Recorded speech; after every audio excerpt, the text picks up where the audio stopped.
It was a crisp Tuesday morning at the Thornfield estate, and the sprawling mansion buzzed with its usual quiet efficiency. The household staff moved through their daily routines like clockwork. Mrs. Henderson, the head housekeeper, supervised the cleaning of the grand foyer, while the kitchen staff prepared the customary light breakfast of fresh fruit, artisanal pastries, and imported coffee that would be served precisely at 8:30. The morning sun streamed through the massive windows, casting golden rectangles across the polished marble floors, but there was an underlying tension that seemed to permeate every corner of the luxurious home. The staff spoke in hushed tones, their eyes occasionally darting toward the grand staircase that led to the private family quarters on the second floor. Claire Bennett adjusted her worn leather purse strap nervously as she stood in the impressive entrance hall, taking in the opulent surroundings. Oil paintings worth more than her annual salary lined the walls, and a crystal chandelier the size of her entire apartment hung overhead. The scent of fresh lilies from enormous floral arrangements mixed with the faint aroma of lemon polish, creating an atmosphere of refined elegance that made her feel completely out of place. She had arrived 20 minutes early for her interview, a habit ingrained from years of struggling to make ends meet.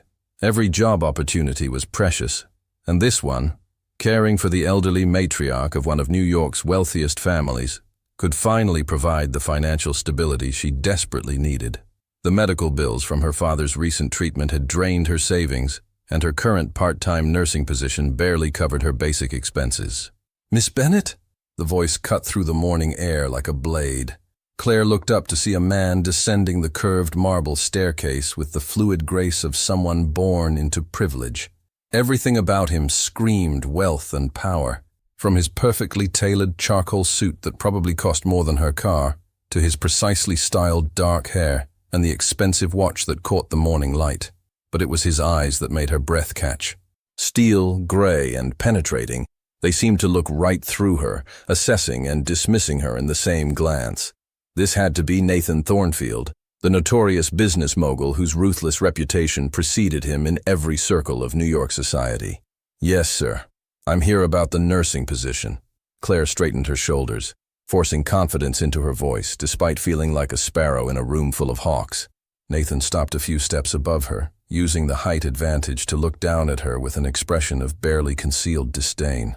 "You look younger than I expected," and his gaze swept over her modest clothing and practical shoes.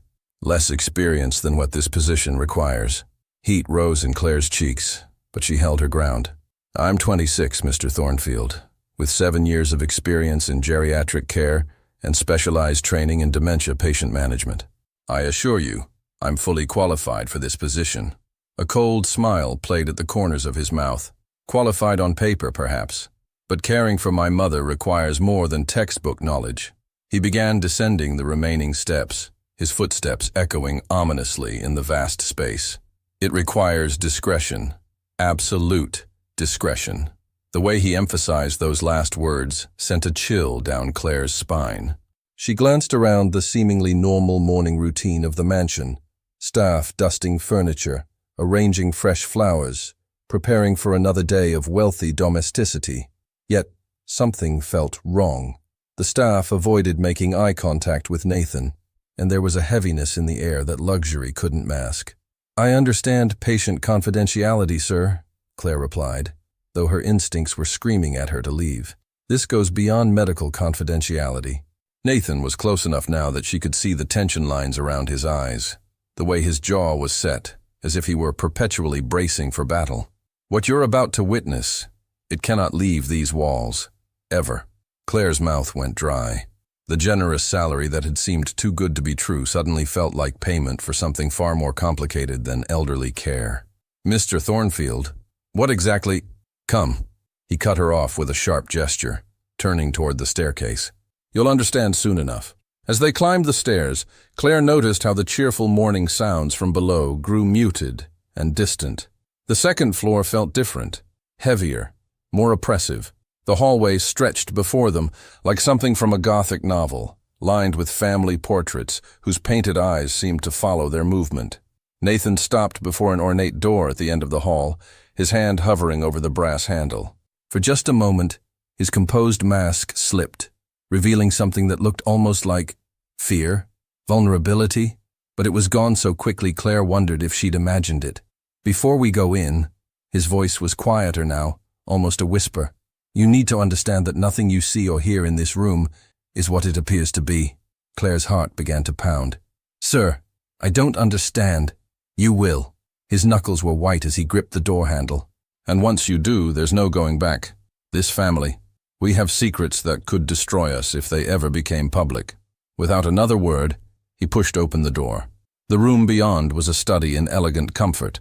Soft cream walls, antique furniture that belonged in a museum, and a four-poster bed draped in silk that probably cost more than most people's cars. Fresh flowers filled crystal vases, and the morning light filtered through sheer curtains, creating an atmosphere of serene luxury. But it wasn't the room that made Claire's blood turn to ice. It was the woman sitting propped against silk pillows in the massive bed. According to the medical files, Eleanor Thornfield should have been in the advanced stages of Alzheimer's disease, barely responsive and requiring full-time care. The file described a woman who no longer recognized her own son, who couldn't speak coherently or care for herself. But the woman looking directly at Claire with sharp, intelligent eyes was very much aware, and she was smiling. "Well, well," Eleanor said, in a voice that was crystal clear and dripping with amusement. "Nathan's brought us another one." Her head tilted slightly, and when she spoke again, her voice had changed completely. Higher pitched, almost childlike. "She's prettier than the last three, don't you think?" Claire felt the world tilt beneath her feet. Then Eleanor's voice dropped to a gravelly whisper that seemed to come from someone else entirely. "Pretty girls don't last long in this house, boy. They ask too many questions." And then, in yet another voice, this one with a slight southern drawl, "Oh, hush now. Don't scare the poor dear before she's even started." Claire spun toward Nathan, whose face had gone pale. The medical files were completely wrong. Eleanor Thornfield wasn't suffering from dementia at all. She was perfectly lucid. And she was speaking in multiple distinct voices, like different people sharing the same body. "Welcome to the Thornfield family circus, darling," Eleanor said, back to her original voice, her eyes glittering with something that might have been madness or might have been pure calculation. "I do hope you're prepared for quite a performance."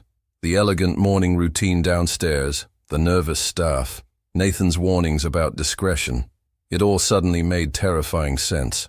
This wasn't about caring for a dementia patient.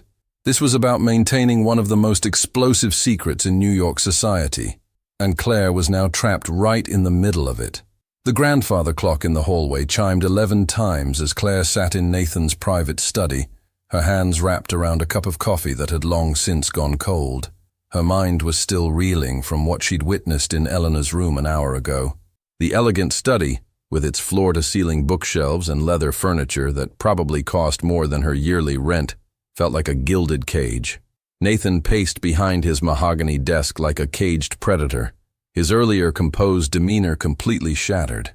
His expensive suit jacket hung over his chair. His tie was loosened, and for the first time since she'd met him, he looked almost human.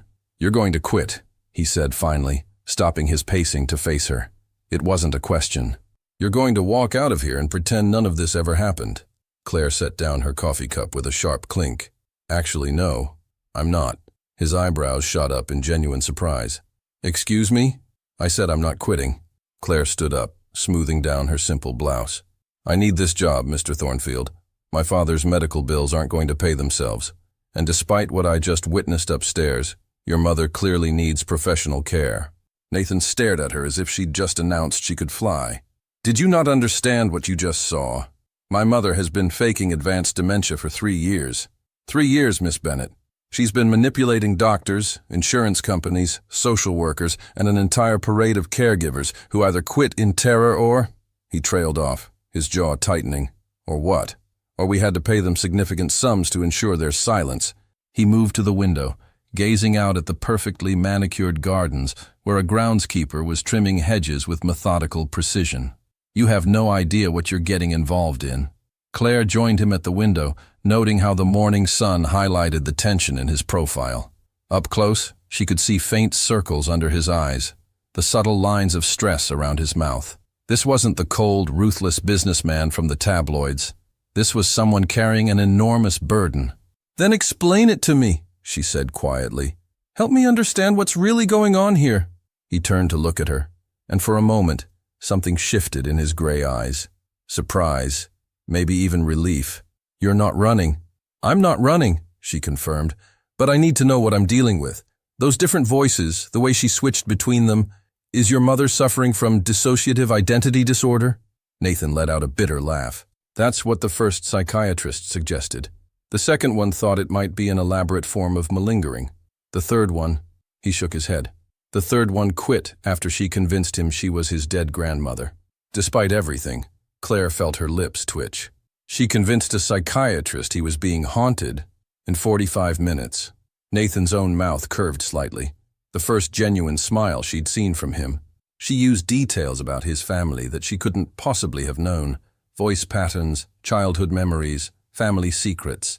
To this day, I have no idea how she got that information. Claire found herself studying his face with new interest. When he wasn't scowling or looking down at her with disdain, Nathan Thornfield was actually quite handsome. The realization hit her unexpectedly, making her pulse quicken. "So you think she's faking the multiple personalities too?" she asked, trying to focus on the conversation rather than the way his smile transformed his entire face. "I think my mother is the most intelligent woman I've ever met, and she's playing a game that none of us understand." Nathan moved back to his desk, pulling out a thick manila folder. "These are the confidentiality agreements the previous caregivers signed. Ironclad legal documents with penalties severe enough to bankrupt someone for life if they breach them." Claire accepted the folder, flipping through pages of dense legal text. Why go to such lengths? I mean, if she's not actually sick. Because 3 years ago, Eleanor Thornfield was about to be indicted for embezzlement. Nathan's voice was flat, matter of fact. $47 million from the Thornfield Foundation charity. Money meant for children's hospitals and cancer research. The folder nearly slipped from Claire's hands. She stole from charity? The evidence suggested she did. Bank transfers, forged signatures, falsified documents. It all pointed to her. The FBI was building their case when she suddenly began showing symptoms of early-onset dementia. Nathan sat heavily in his leather chair. Can't prosecute someone who's mentally incompetent. Claire sank back into her seat, pieces of the puzzle clicking into place. So either your mother is guilty and faking illness to avoid prison, or someone framed her, and she's faking to buy time to prove her innocence. Nathan finished. Either way, if the truth comes out, that she's been deceiving federal investigators, insurance companies, and medical professionals for 3 years, the scandal would destroy what's left of our family's reputation, and potentially land her in prison for an even longer sentence. The weight of the secret settled over Claire like a heavy blanket. She understood now why Nathan had seemed so desperate, why the staff moved through the house like they were walking on eggshells. This wasn't just about family embarrassment or social standing. This was about freedom versus prison, truth versus deception on a massive scale. "What do you need me to do?" she asked. Nathan's head snapped up. "You're still willing to take the job? I'm willing to help." Claire met his gaze steadily. "But I have conditions." For a moment he looked like he might laugh. "You're in no position to make demands, Miss Bennett." "Actually, I think I'm in the perfect position." Claire stood up, her nursing training kicking in as she shifted into professional mode. "You need someone who won't run screaming, who can handle your mother's theatrical tendencies, and who has the medical knowledge to maintain the facade with any healthcare professionals who visit. I need a job that pays well enough to handle my father's medical expenses." She moved to stand in front of his desk, leaning forward slightly. "But I won't be complicit in something illegal. And I won't be treated like hired help who's supposed to keep her mouth shut and not ask questions. If I'm going to help protect your family's secret, I need to be trusted with the whole truth." Nathan studied her for a long moment, his gray eyes searching her face. "The whole truth could be dangerous, Miss Bennett.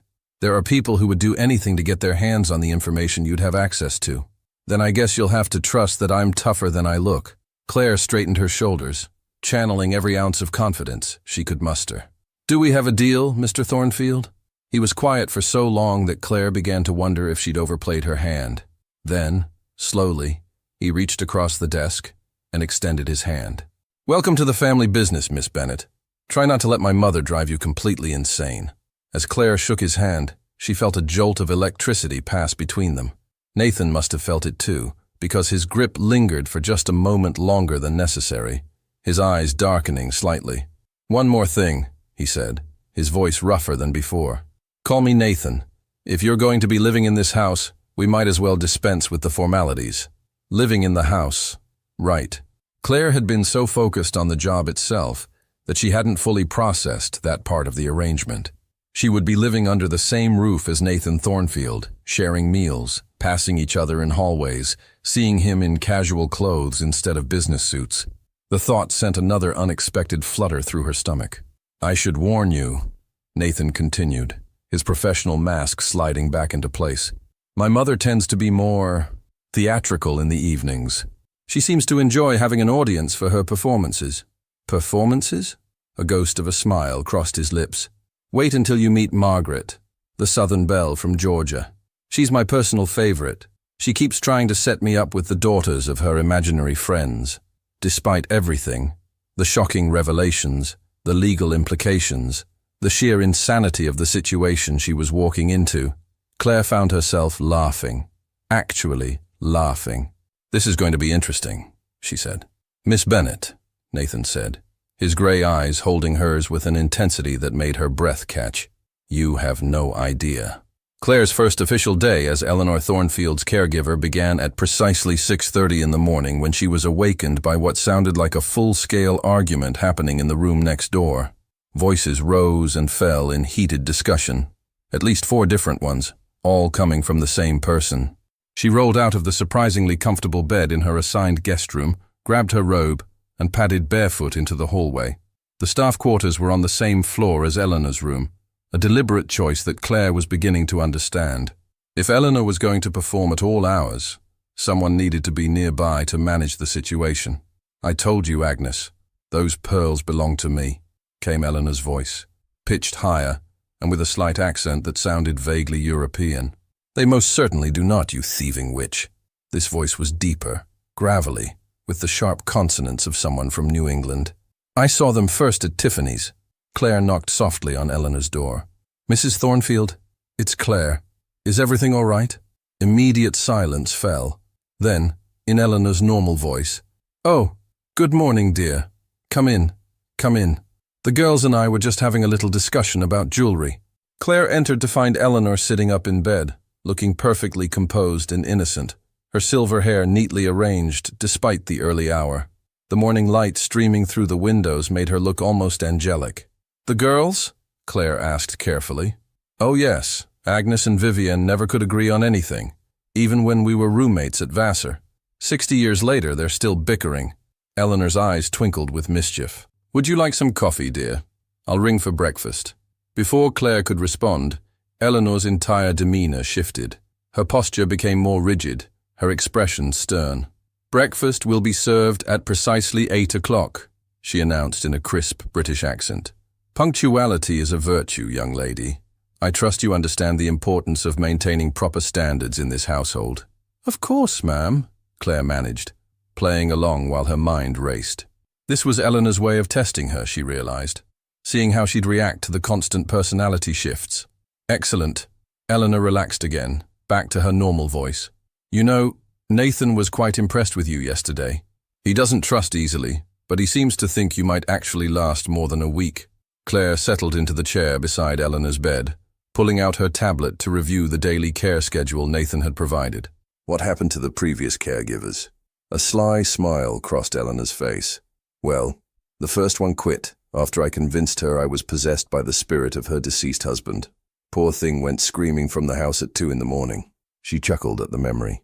The second one lasted 3 days before she decided I was faking everything and threatened to call the authorities. And the third?" Eleanor's expression grew more serious. "Rebecca was lovely." "Sweet girl. Reminded me of you, actually. But she started asking too many questions about the financial records, trying to help prove my innocence. One night, someone broke into her apartment while she was working here. Nothing was stolen, but the message was clear."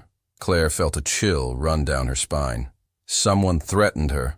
Not directly, but Rebecca was smart enough to understand that her curiosity had made her a target. She took our generous severance package and moved to California. Eleanor reached over and patted Claire's hand. I do hope you'll be more careful about what rabbit holes you decide to explore, dear. The warning was delivered with grandmotherly affection, but Claire heard the steel underneath. Whatever was really going on in this house, it was dangerous enough that people were willing to use intimidation to keep it quiet. A soft knock interrupted her thoughts. "Come in," Eleanor called. Nathan entered carrying a breakfast tray, and Claire's breath caught. Gone was the intimidating businessman from yesterday. Instead, he wore dark jeans and a casual button-down shirt with the sleeves rolled up, his hair slightly mussed as if he'd been running his hands through it. He looked younger, more approachable, and devastatingly attractive. "Good morning, Mother." "Claire." His voice was warmer than she'd heard it before, though she noticed he avoided making eye contact with her. "I thought you might like breakfast together before I leave for the office."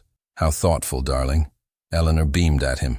"Claire, isn't my son the most considerate man? Any woman would be lucky to have him."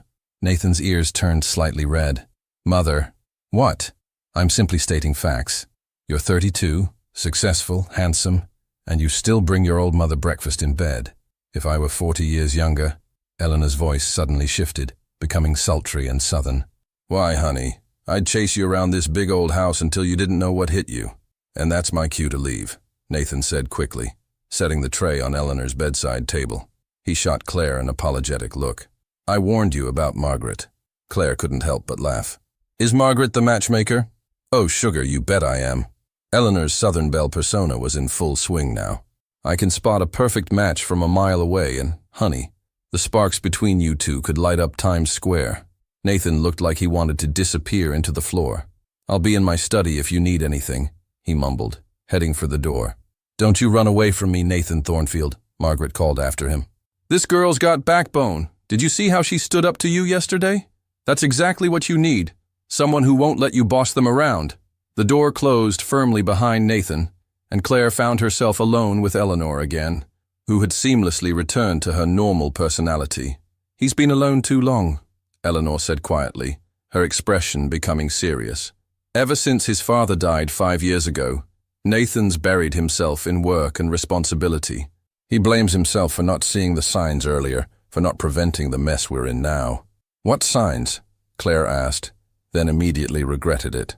Eleanor's warning about dangerous curiosity was still fresh in her mind, but Eleanor seemed willing to share. "Henry, my husband, was the one who actually managed the foundation's finances. Nathan was focused on the business empire, trusting his father completely. When Henry died suddenly of a heart attack, Nathan discovered discrepancies in the books. By the time the FBI got involved, it looked like I was the one responsible." Claire studied Eleanor's face carefully. The older woman's expression was open, honest, but Claire had already learned how skilled Eleanor was at deception. "Were you?" Eleanor met her gaze steadily. "What do you think, dear?" It was a non-answer, but somehow Claire found herself believing in Eleanor's innocence. Call it intuition or wishful thinking, but something about the older woman's demeanor rang true. "I think," Claire said slowly, "that someone wanted it to look like you were guilty. And I think Nathan knows it too, which is why he's protecting you." Eleanor's smile was radiant. "Oh, my dear, you are going to fit in perfectly here." A commotion outside drew their attention to the window. Claire looked out to see Nathan in the driveway, arguing with a man in an expensive suit who had apparently just arrived in a black sedan. "FBI," Eleanor said matter-of-factly. "Agent Morrison comes by every few weeks to check on my condition, hoping I'll have a miraculous recovery and confess, no doubt." Claire watched as Nathan gestured emphatically, his body language tense and protective. Even from a distance, she could see the strain in his shoulders, the way he positioned himself between the agent and the house. "He's protecting you," she observed. "He's protecting all of us," Eleanor corrected. "Including you now, dear. Agent Morrison would be very interested to know that I have a new caregiver, especially one with your qualifications." The implication was clear. By taking this job, Claire had made herself part of the deception.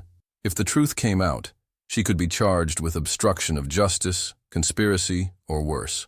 Watching Nathan face down the FBI agent in the driveway, she realized that despite all the warnings and red flags, despite the obvious danger, she didn't regret her decision. There was something about this family, about their strange situation, that called to her. Maybe it was her natural desire to help people, Or maybe it was the growing attraction she felt toward the complicated man who was willing to risk everything to protect his mother. "Don't worry about Agent Morrison," Eleanor said, as if reading her thoughts. "Nathan will handle him. He always does." Claire continued watching the scene below, noting how Nathan's calm, professional demeanor never wavered even under pressure.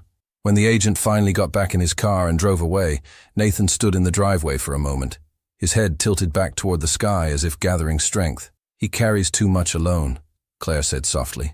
"Yes," Eleanor agreed, her voice gentle. "Perhaps it's time someone helped him carry the load." When Nathan looked up toward the window, Claire didn't step back. Instead, she raised her hand in a small wave. The smile that crossed his face was worth all the risks she was taking. "Welcome to the Thornfield family, dear," Eleanor said with satisfaction. "I have a feeling you're going to shake things up around here." Claire had a feeling Eleanor was right. 2 weeks into her employment at the Thornfield estate, Claire had settled into a routine that felt surprisingly natural despite its unusual circumstances. Mornings began with Eleanor's theatrical wake-up performances. Afternoons were spent managing visits from various medical professionals who needed to believe in Eleanor's deteriorating condition, and evenings often involved elaborate dinner conversations where Eleanor would slip between personalities mid-sentence, keeping everyone on their toes. What Claire hadn't expected was how much she would enjoy Nathan's company during their brief encounters throughout the day. He had a habit of checking on his mother's care with an excuse about reviewing medical charts, but Claire suspected he was really checking on her. The thought made her pulse quicken in ways that were decidedly unprofessional. This particular Thursday evening found Claire in the mansion's impressive library, curled up in a leather armchair with a medical journal, when Nathan appeared in the doorway. He'd loosened his tie and rolled up his sleeves after what appeared to have been a long day of meetings, and his hair was slightly disheveled in a way that made Claire's stomach flutter. "Burning the midnight oil?" he asked, stepping into the room with that graceful confidence she'd come to associate with him. "Just catching up on some reading." Claire held up the journal. "New research on memory care techniques. I thought it might help me better understand." She gestured vaguely, not sure how to finish the sentence when Eleanor's condition was so complicated. Nathan moved to the bar cart in the corner and poured himself a glass of whiskey. "Would you like something? Wine? Something stronger after dealing with my mother all day?" "Wine sounds perfect, actually." Claire watched as he selected a bottle from the extensive collection, noting the easy way he moved through the space. This was clearly his sanctuary, filled with well-worn books and comfortable furniture that spoke of actual use rather than just decoration. He handed her a glass of red wine and settled into the chair across from her, close enough that she could catch a hint of his cologne, something expensive and masculine that made her want to lean closer. "How are you holding up?" Nathan asked, his gray eyes studying her face with an intensity that made her feel exposed. "I know this situation is unconventional. That's one way to put it." Claire took a sip of wine, grateful for the liquid courage. "Though I have to say, your mother is never boring. This morning she spent 20 minutes as someone named Duchess Catherine, critiquing the staff's posture and demanding tea be served in proper china." Nathan's laugh was rich and genuine, transforming his entire face. "Ah, yes, the Duchess. She appears whenever Mother feels the household standards are slipping, usually around the time Mrs. Henderson schedules deep cleaning. Is that what she's doing? Creating distractions?" "Sometimes." Nathan's expression grew more thoughtful. "Other times, I think she's just entertained by the whole performance. She's always loved theater. Before she married my father, she wanted to be an actress." This was the most personal information Nathan had shared about his family, and Claire found herself leaning forward, eager to know more. "What changed her mind?" "My father." Nathan's voice held a note of old sadness. Henry Thornfield didn't want a wife with a career. He wanted a proper society hostess who would organize charity galas and look beautiful on his arm. That must have been difficult for her. I think it was. Though she channeled that dramatic flair into her charity work, the Thornfield Foundation was her baby. She built it from the ground up, turned it into one of the most respected charitable organizations in New York. Nathan stared into his whiskey glass. Which is why the embezzlement accusations were so devastating. It wasn't just about money. It was about destroying the thing she cared most about. Claire set down her wineglass, struck by a sudden thought. "Nathan, what if that was the point?" He looked up sharply. "What do you mean? What if someone wanted to destroy the foundation specifically?" What if your mother was framed not just to steal money, but to ruin her life's work? Nathan was quiet for a long moment, his mind clearly working through the implications. That would require someone with intimate knowledge of how the foundation operated. Someone who had access to your father's records, Claire finished. Someone who knew the financial systems well enough to make the fraud look convincing. But who would want to destroy the foundation? We helped thousands of children, funded medical research, supported... Nathan stopped mid-sentence, his face going pale. Oh God. What? Nathan set down his glass and pulled out his phone, scrolling through something with increasing urgency. There was a pharmaceutical company we investigated 3 years ago. They were inflating prices on children's cancer drugs, making treatment unaffordable for low-income families. The foundation funded a major expose that brought them down. Claire felt her heart begin to race. And they would have had resources to mount a sophisticated framing operation. More than resources. Motive, means, and... Nathan looked up from his phone, his eyes meeting hers with new intensity. And the CEO was someone my father trusted completely. Someone who had access to our house, our financial records, our private family information. Before Claire could respond, a crash echoed through the house, followed by Eleanor's voice raised in what sounded like genuine distress, not one of her performances. Both Nathan and Claire rushed from the library, taking the stairs 2 at a time. They found Eleanor's room in chaos, furniture overturned, papers scattered everywhere, and Eleanor herself standing in the middle of it all in her nightgown, trembling with rage. "They were here," she said, her voice shaking with fury rather than fear. "They came through the window while I was in the bathroom, tore the place apart looking for something." Nathan immediately went to his mother, checking her for injuries while Claire surveyed the damage. "Are you hurt? Did you see who it was?" 2 men, both wearing dark clothing and masks. Professional by the look of it. Eleanor's voice was crisp and clear, no trace of any alternate personalities. They weren't interested in valuables. They were looking for documents. Specifically, they kept asking about the Henderson files. Claire and Nathan exchanged glances. "What are the Henderson files?" Claire asked. Eleanor smiled grimly. "Insurance. Evidence I've been gathering for 3 years about who really stole from the foundation. I knew this day would come." Nathan stared at his mother. "You've known who framed you this entire time?" "Of course I have, darling. Do you really think I'd spend 3 years playing an invalid without a very good reason?" Eleanor moved to her vanity, which appeared untouched by the intruders, and pressed something underneath the mirror. A hidden panel slid open, revealing a small safe. "The question is, are you two ready to hear the truth?" Claire felt the weight of the moment settling around them. Whatever Eleanor was about to reveal would change everything. She looked at Nathan, saw her own mixture of fear and anticipation reflected in his eyes. "We're ready," Nathan said quietly. Eleanor opened the safe and withdrew a thick envelope. "Then sit down, both of you, because what I'm about to tell you is going to turn everything you thought you knew about our family upside down." As Eleanor began pulling documents from the envelope, Claire realized that her quiet life as a simple caregiver was officially over. Whatever came next would require more courage than she'd ever had to summon. But looking at Nathan, seeing the determination and vulnerability warring in his expression, she knew she was exactly where she needed to be. The truth was about to come out, and she would face it alongside him. The grandfather clock struck midnight as Eleanor spread the contents of her secret files across the coffee table in Nathan's study. Claire sat on the leather sofa beside Nathan, acutely aware of his warmth and the tension radiating from his body as they prepared to learn the truth that had been hidden for 3 years. "Before I show you these documents," Eleanor began, settling into the armchair across from them, "you need to understand that what I'm about to reveal will put both of you in considerable danger. Claire, dear, you still have time to walk away from this." Claire looked at Nathan, whose jaw was set in that determined way she'd come to recognize. His hand rested on the sofa between them, and without thinking, she covered it with hers. "I'm not going anywhere." Nathan's fingers intertwined with hers, the simple gesture sending warmth shooting up her arm. "Neither am I. Tell us everything, Mother." Eleanor nodded approvingly at their joined hands before opening the first folder. "The man who framed me is Dr. Marcus Whelan, CEO of Pinnacle Pharmaceuticals.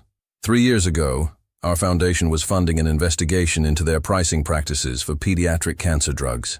They were charging desperate families $50,000 for treatments that cost less than $500 to produce. She handed Nathan a photograph of a distinguished-looking man in his 60s. Claire recognized the type immediately: polished, authoritative, the kind of person who commanded trust simply by walking into a room. Dr. Whelan was your father's college roommate, Eleanor continued.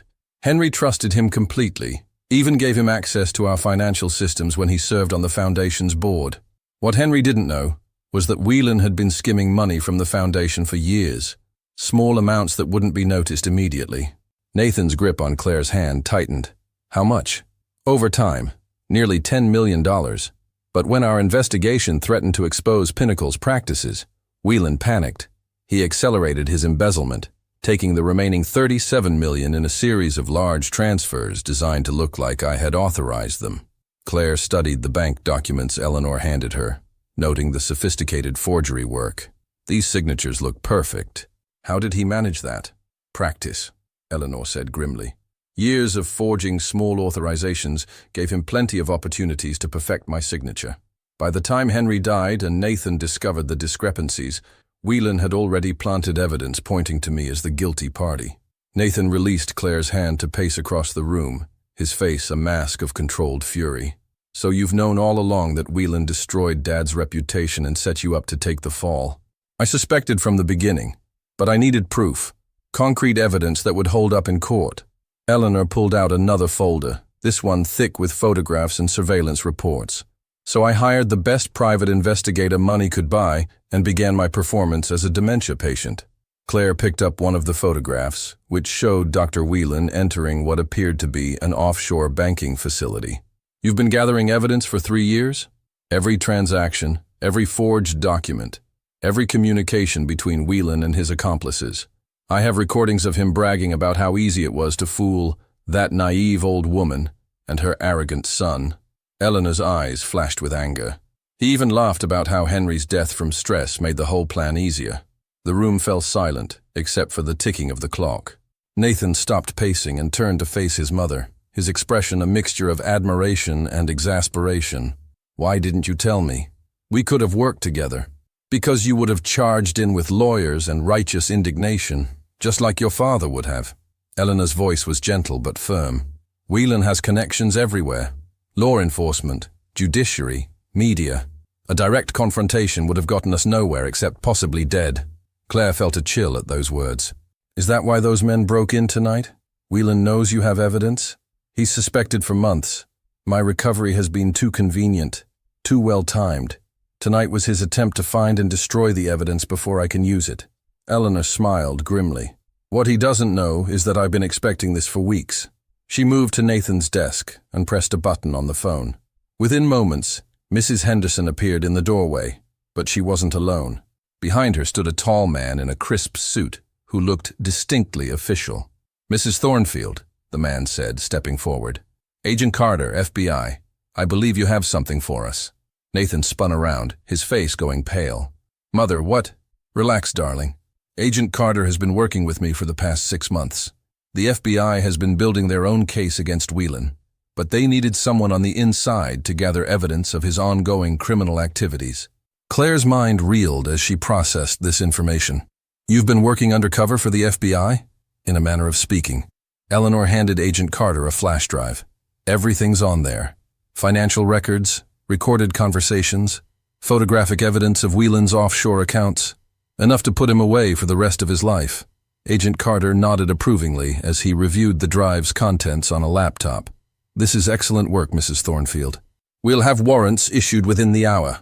Nathan sank onto the sofa beside Claire, looking stunned. I can't believe you've been orchestrating this entire operation while I thought you were losing your mind. I needed you to believe it too, darling. Your genuine concern and protective behavior made the performance much more convincing.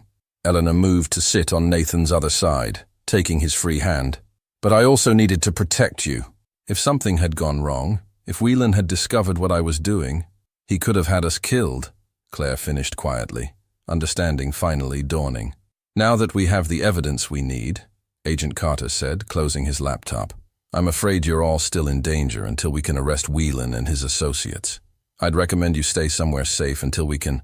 The lights suddenly went out, plunging the room into darkness. Through the windows, Claire could see that the entire estate was dark. This wasn't a simple power outage. "Everyone stay calm." Agent Carter's voice was sharp and professional. "Mrs. Henderson, is there a safe room in this house?" "The wine cellar," Nathan said immediately, his arm coming around Claire protectively.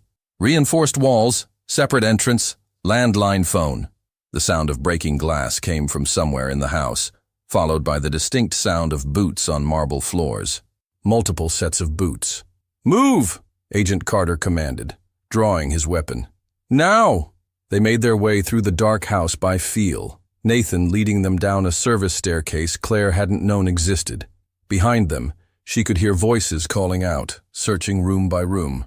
The wine cellar was exactly as Nathan had described, a fortress-like room carved into the foundation of the house. Agent Carter immediately went to the landline phone to call for backup, while Eleanor calmly selected a bottle of wine from the racks. "Anyone else think we could use a drink?" she asked, with remarkable composure. Despite everything, Claire found herself laughing. "Your mother is incredible," she whispered to Nathan. "She really is," he agreed, his arm still around her. In the dim emergency lighting, his face was shadowed, but his eyes were intense as they met hers. "Claire, I need to tell you something." "Nathan, no. I need to say this now, in case—" He swallowed hard. "I'm in love with you. I know it's crazy. We've only known each other for 2 weeks, but you walked into our insane situation and made it better just by being here." Claire's heart soared even as danger surrounded them. "It's not crazy," she whispered back. "I love you too." He kissed her then, soft and desperate, and full of promise for a future neither of them was sure they'd have. "Backup's on the way," Agent Carter announced. "SWAT team should be here in 10 minutes. Eleanor raised her wine glass in a toast. "To family," she said, looking at Claire with warm acceptance. Both born and chosen. As they waited for rescue, Claire realized that whatever happened next, she'd found something she hadn't known she was looking for. A family worth fighting for, and a man worth loving despite the danger. The sound of sirens in the distance promised that their ordeal was almost over. But for Claire, the real adventure was just beginning. 6 months later, the morning sun streamed through the windows of the Thornfield Estates Conservatory as Claire Bennett, soon to be Claire Thornfield, adjusted the delicate pearl necklace that had belonged to Nathan's grandmother. Her wedding dress, a simple but elegant design in ivory silk, felt like a dream against her skin. "Hold still, dear," Eleanor commanded, though her voice held none of the theatrical affectations that had once marked her performances. "I want to make sure these pearls are perfect. They've been waiting 60 years for the right bride to wear them." Claire smiled at her reflection in the mirror, still amazed by how dramatically their lives had changed. Dr. Marcus Whelan was serving a life sentence in federal prison. The Thornfield Foundation had been fully restored with its reputation intact, and Eleanor had become something of a celebrity in law enforcement circles for her undercover work. "Are you nervous?" Eleanor asked, stepping back to admire her handiwork. "Terrified," Claire admitted with a laugh, but in the best possible way. Through the conservatory windows, she could see the garden where the wedding ceremony would take place in 2 hours.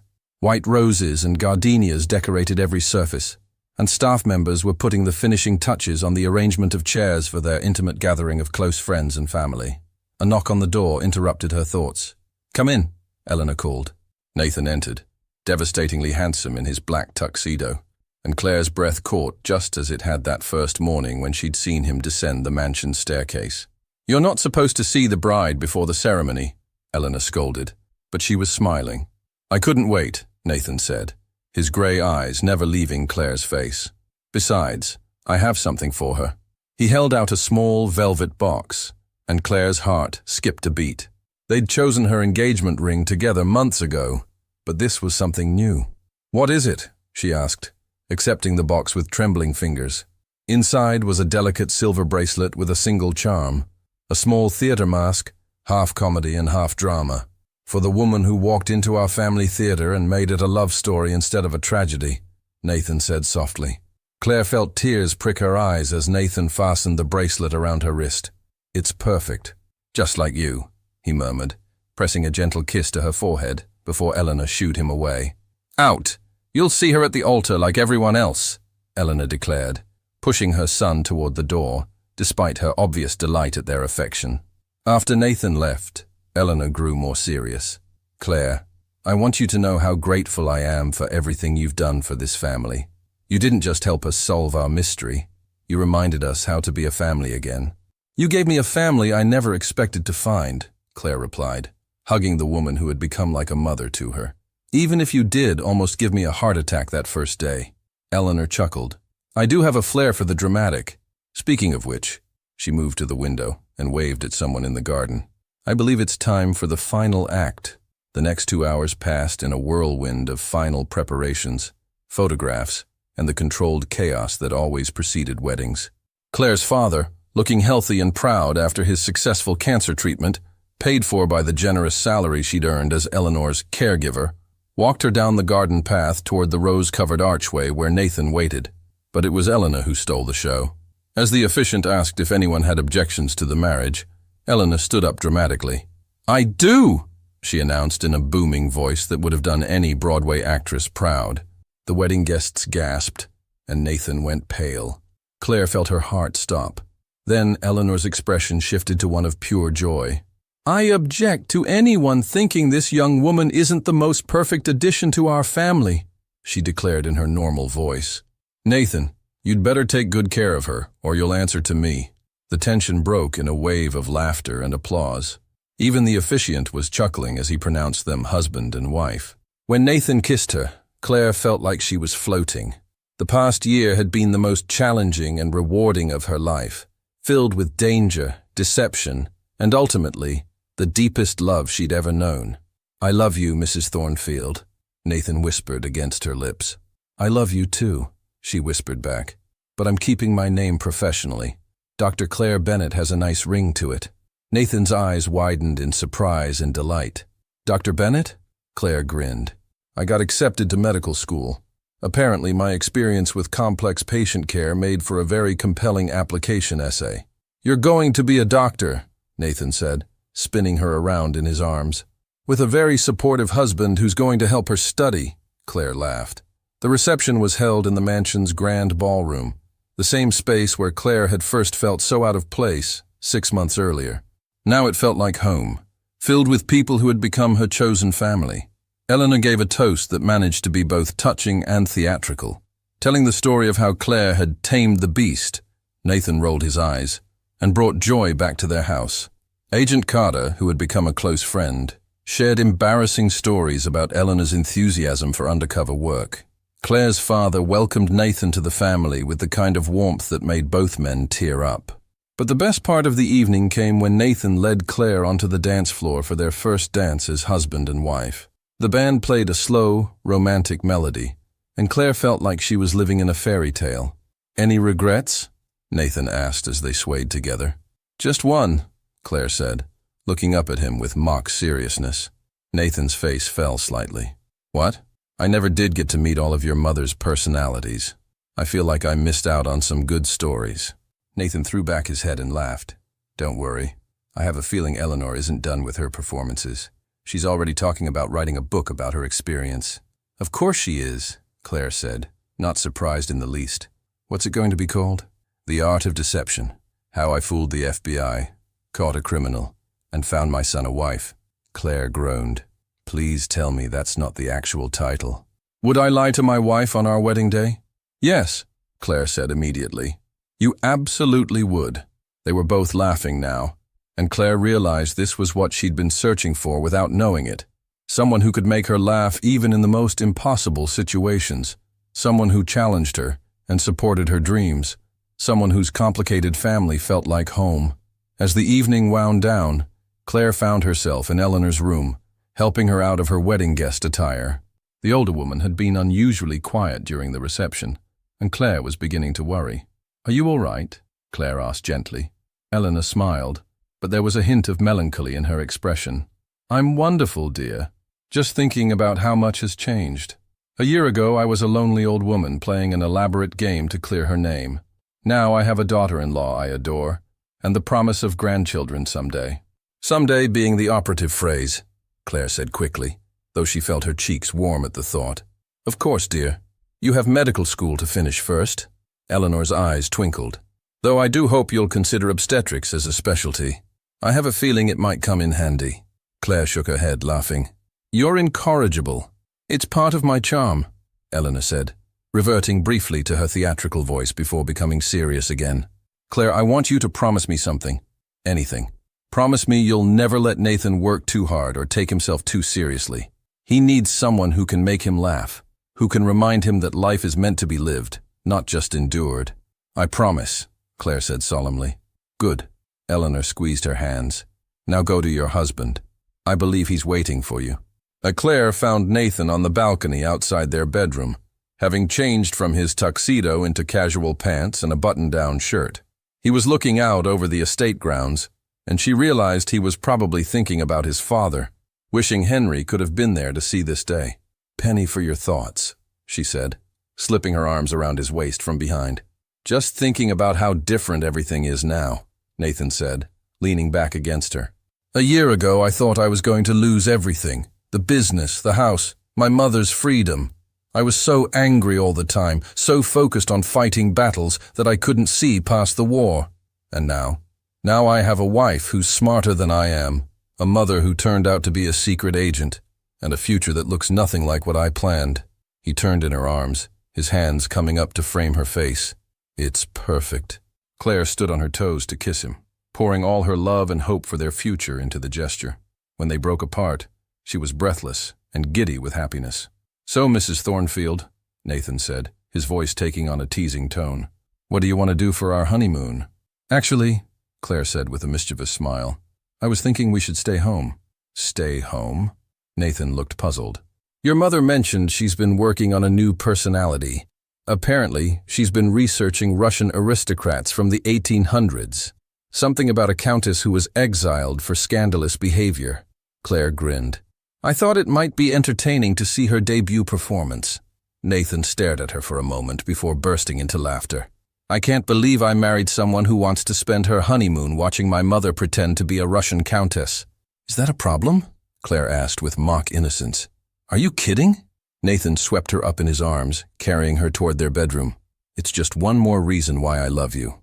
As Nathan carried her over the threshold of their new life together, Claire caught a glimpse of Eleanor in her doorway across the hall. The older woman raised a champagne glass in a silent toast, her eyes bright with joy and promise. Claire had come to the Thornfield estate as a desperate caregiver looking for a job. She was leaving their wedding day as a wife, a future doctor, a daughter-in-law, and a member of the most wonderfully unconventional family she could have imagined. And if Eleanor wanted to debut a Russian countess personality on their honeymoon, well, that just made their love story even more uniquely theirs. After all, every great love story needed a little drama. The end.